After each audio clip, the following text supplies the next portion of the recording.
Most people aren't broke because they don't make enough money. They're broke because of how they handle what they have. In fact, according to a MarketWatch survey, 2025, 57% of Americans are living paycheck to paycheck. And the reason might shock you, it's not the big expenses like your rent, car payment, or even those crazy grocery bills. Nope, it's those tiny everyday habits that are quietly draining your cash. In this video, I'll show you exactly which habits to ditch if you're serious about breaking that paycheck to paycheck cycle. Let's get started. Bad money habit number one is paying yourself last. Here's what I mean by this. As soon as you get paid, you pay your rent, your phone bill, your gym membership, you go out to dinner, you buy something nice for yourself, and you're planning to save if there's any money left at the end of the month. And problem is, there's never any money left to save. Sound familiar? People who get ahead financially do the exact opposite. They pay themselves first. That means before they start paying their bills, swiping their cards, and giving money to everyone else and their mother except for themselves, they put a portion of everything they make into their own pockets first. Then they pay their bills and live on what's left. They prioritize making themselves richer versus making other people richer. People who are good at saving money all understand something called Parkinson's Law. So Parkinson's Law is the principle that demands will always expand to consume all available resources. That's why if you have a week to finish a project, you end up taking all that time to finish it. And you were probably pretty inefficient with your time. Whereas if you have just 1 hour to finish that same project, you'll be super focused and efficient and still get it done. So work expands to consume all available time. And it's the same with money. Your spending will expand to consume all available money. Whether you have $100 or $100,000, your expenses will keep increasing to consume all the money that you have. That's why making more and more money isn't always the answer, and saving money after you do all your spending is just not going to work. But it's because your spending will always rise to just eat up all that money. You got to pay yourself first. You got to treat saving money like a bill. So as soon as you get paid, commit to setting aside 10% or whatever percentage that you can handle and put that towards savings and investments, and then just live on what's left. Bad money habit number two is not having emergency fund. Most people don't go broke because they spend too much on vacations or shopping. They go broke because life hit them when they were unprepared.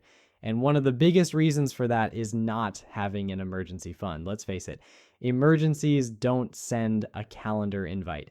Your car might break down, you could lose your job or have a sudden medical bill. And if you're living paycheck to paycheck, like many people are, those surprises can completely derail your finances. One unexpected expense and suddenly you're in debt, stressed, or borrowing money just to get by. There's a quote by Dave Ramsey that hits hard. If you don't have an emergency fund, you are the emergency. That means you become the burden. You become the crisis that needs rescuing by credit cards, loans, or even family and friends. But it doesn't have to be that way. You don't need to save thousands overnight. Start small. Your first goal should be to save just $1,000. That's your starter emergency fund. Keep it in a separate savings account, one you don't touch unless it's truly an emergency. After that, aim for 3 to 6 months worth of living expenses. And here's the key. Consistency matters more than the amount. Even saving $5 a day is better than saving nothing. Automate it if you can. Treat it like a bill you must pay. Except this time, you're paying your future self.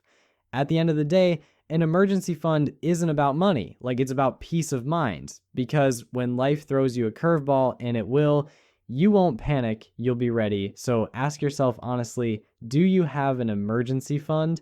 If not, there's no better time to start than today. Bad money habit number 3 is overuse of credit card. The more you rely on your credit card to feel financially free, the deeper you trap yourself in debt that steals your freedom. Credit cards can be powerful financial tools, but only if you're the one controlling them. The moment they start controlling you, things can spiral fast. If you've ever looked at your credit card bill and thought, wait, how did it get this high? You're definitely not alone. As of 2025, the average American is carrying over $6,000 in credit card debt, according to data from TransUnion. What's even scarier? The average interest rate on credit cards is now over 21%. That means if you're not paying off your balance in full each month, you're losing a huge chunk of your money just in interest. It's like setting fire to your future paycheck every single month. So why do we fall into this trap? It's simple. Credit cards feel painless. When you swipe or tap, there's no instant consequence, no cash leaving your hand. Add in tempting offers like buy now, pay later, cashback points, and flashy rewards, and it's easy to forget you're borrowing money, not spending your own. In fact, research shows that people tend to spend up to 18% more when using credit cards compared to cash. That's not by accident. Companies design it that way, and here's where things really go downhill: the debt trap. Let's say you owe $5,000 and only pay the minimum each month. Thanks to high interest, it could take you years to pay it off, and you might end up paying nearly double what you originally owed. This is how the credit card companies make billions. It's a cycle, a dangerous one, and millions of people get stuck in it. But credit cards themselves aren't evil. The problem is in how we use them. If used wisely, they can actually help build your credit score, earn useful rewards, and protect purchases. The key is to follow a few simple habits. First, always try to pay off your full balance each month. Carrying a balance is what racks up interest. Second, treat your credit card like real cash. If you wouldn't buy it with the cash in your wallet, don't buy it with your card. And third, track your spending. Use an app or spreadsheet, like whatever works, but keep your eyes on where your money's going. Remember, credit cards should work for you, not against you. Use them to your advantage, not to finance a lifestyle you can't afford. Bad money habit number 4 is not knowing your income and expenses. If I asked you right now how much money you made last month and how much you spent, could you answer within 10 seconds? If your answer is no, that's a real problem, because if you don't know your numbers, your money is quietly slipping through your fingers. Let me explain. With a simple real-life example, there's a guy named Ryan, 29 years old, working a decent tech job in Austin, Texas. He brings home around $6,500 a month after tax. That's a solid income. But somehow, by the 25th of every month, Ryan is broke. No savings, no investments, and no idea where all that money went. He felt like he was doing okay until one day he decided to check his bank statements. That's when it hit him. He was bleeding money without even realizing it. He broke it down and found $2,000 on rent, $900 on eating out, $600 on random Amazon purchases, $400 on subscriptions he forgot about, $500 on car payments and fuel, and $300 on weekend trips. The total, more than his monthly income. Every single month he was going $300 to $500 into the negative. And Ryan's not alone.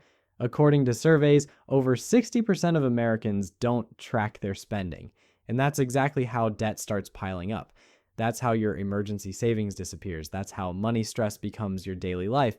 Most people don't track their money because it sounds boring or it feels too complicated, or they just assume they're doing fine. But here's the truth.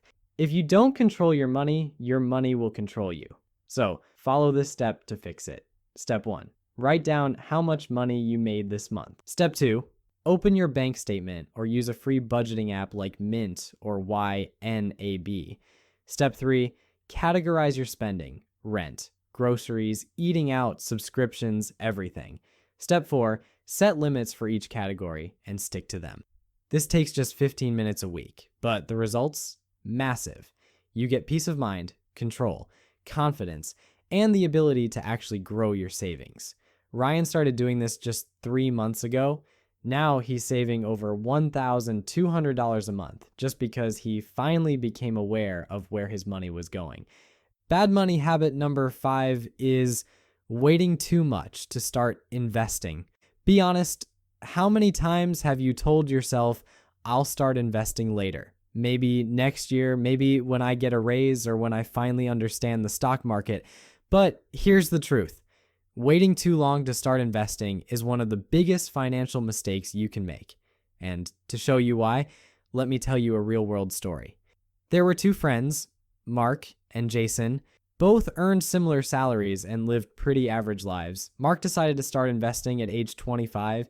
Nothing fancy, just $200 a month into a basic S&P 500 index fund. Jason, on the other hand, kept putting it off. "I'll start next year," he kept saying. But that next year didn't come until he was 35. To catch up, he started investing $400 a month, double what Mark was putting in. So, who ended up with more money by the time they turned 60? It was Mark, by a long shot. Even though Jason invested more money overall, Mark's investments had more time to grow. Thanks to the magic of compound interest, Mark ended up with over $500,000, while Jason ended up with only around $350,000. That's the power of starting early.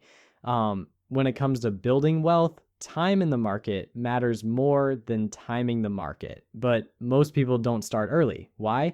Because they think they don't have enough money, or they want to wait until they feel ready. But here's the truth. You'll never feel fully ready. Even starting with just $50 a month is better than waiting. If you delay investing $200 a month by 5 years, you're not just missing out on $12,000 in contributions, you're also missing out on tens of thousands of dollars in compound growth. And that's money your future self won't be able to recover. So what should you do? Start small. Keep it simple. Open a Roth IRA or start with an index fund through platforms like Vanguard, Fidelity, or even apps like Robinhood or Charles Schwab.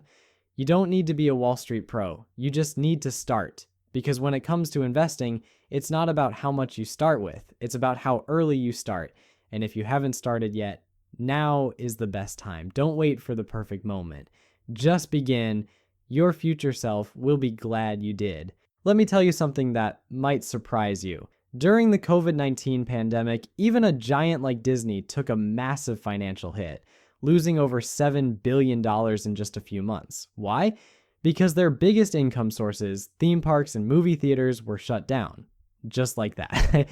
Everything they relied on to make money stopped working. If a company as powerful and diversified as Disney can struggle by depending too much on one major income stream, imagine what that means for regular people like us. And it's not just theory, this is still happening today. In just the first quarter of 2025, over 3 million Americans lost their jobs in mass layoffs. That's millions of people who were depending on a single paycheck. And suddenly, it was gone. No warning, no backup, just panic. That brings us to bad money habit 6, relying on one source of income. Most people don't think about this. They work their 9 to 5, get paid, pay the bills, maybe try to save a little and repeat. But here's the problem. When you only have one stream of income, your entire financial life is built on a very weak foundation. One unexpected event, a layoff, a medical emergency, or sudden economic shift, and your whole financial stability can collapse in an instant. In 2025, job security is more of a myth than a fact. Companies are cutting costs, replacing people with AI, outsourcing roles overseas. Nothing is guaranteed anymore. And even if your job feels safe today, that can change overnight. Just ask any of the millions who were laid off this year. They didn't see it coming either. That's why the wealthy, and even the financially stable, don't rely on just one paycheck. They create multiple streams of income. Things like side hustles, freelance work, investing in index funds or dividend stocks, selling digital products, renting out extra space, or even building something simple online. It's not about hustling 24/7.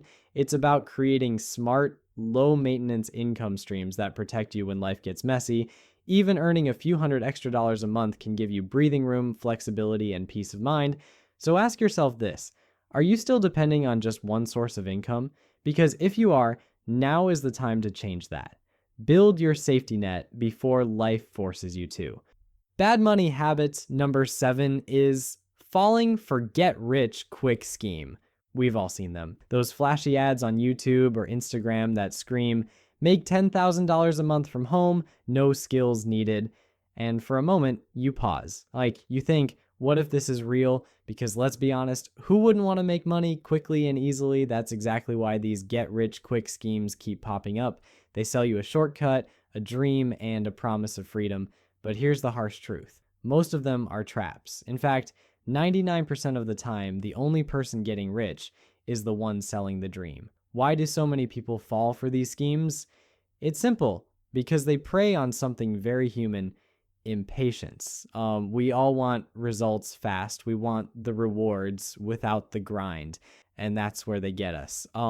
With bold claims, fake testimonials, and screenshots of so-called earnings that are often completely made up, these schemes lure people in by selling hope. There's a quote I love by Robert Kiyosaki that says, "The desire to get rich fast is a trap that keeps people poor." Think about that. The more we chase instant results, the more we avoid the real work, the kind of work that actually builds long-term wealth. You'll notice these scams always have something in common. They use urgency, limited spots left, they use simplicity, no experience needed. Don't miss this once-in-a-lifetime chance. But real success, it looks very different. Building real wealth takes time. It's not always glamorous. It's starting a side hustle and earning your first $100 the hard way.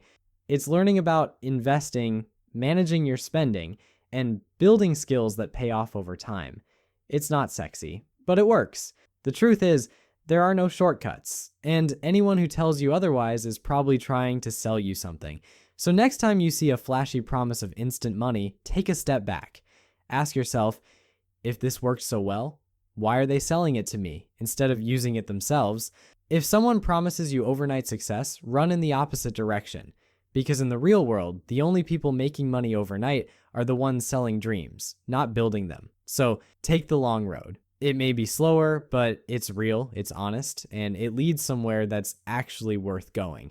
Let me tell you about Emily. She's 29 years old, lives in Texas, and makes around $5,000 a month at her full-time job. On the surface, things look great. She drives a nice SUV, drinks Starbucks every morning, has the latest iPhone, and just moved into a modern apartment downtown.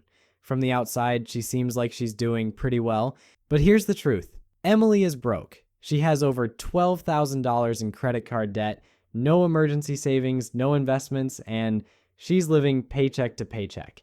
Not because she doesn't make enough, but because she never learned how to handle her money. She's the perfect example of bad money habit 8, no financial literacy. Sadly, Emily's situation isn't unique. A lot of people are in the same boat.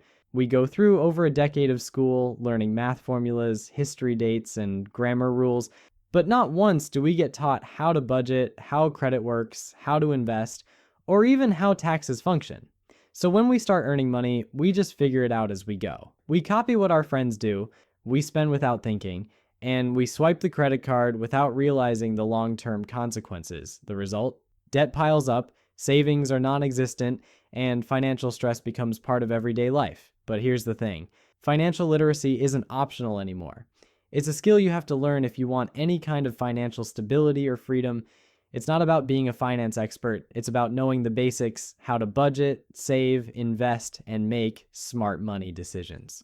Bad money habit 9 is paying too much in taxes. Did you know that Warren Buffett, one of the richest men in the world, pays a lower tax rate than his secretary? Yeah, let that sink in. In fact, Buffett himself revealed this shocking fact in an interview. While his secretary pays a higher effective tax rate from her regular paycheck, Buffett pays less because most of his income comes from investments, not salary. Now, I'm not saying you should be a billionaire investor to pay less in taxes, but this example proves something big. Most people are paying way more in taxes than they need to, and they don't even realize it. Here's the thing. If you're working a regular 9-to-5 job and not taking advantage of legal tax strategies like deductions, write-offs, or setting up the right kind of business or investment accounts, you're probably losing thousands of dollars every single year. And the crazy part, the tax code actually rewards people who invest, who start businesses, and who play smart with their money. But if you don't know the rules, you end up stuck paying the highest percentage while the wealthy legally pay less. Listen, and changing your money habits isn't easy, but it is possible, and it starts with awareness. All right, that's a wrap. Just remember, it's not about how much you make, it's about how you manage it. If this helped even a little, hit that like button, subscribe if you haven't already, and I'll catch you in the next one.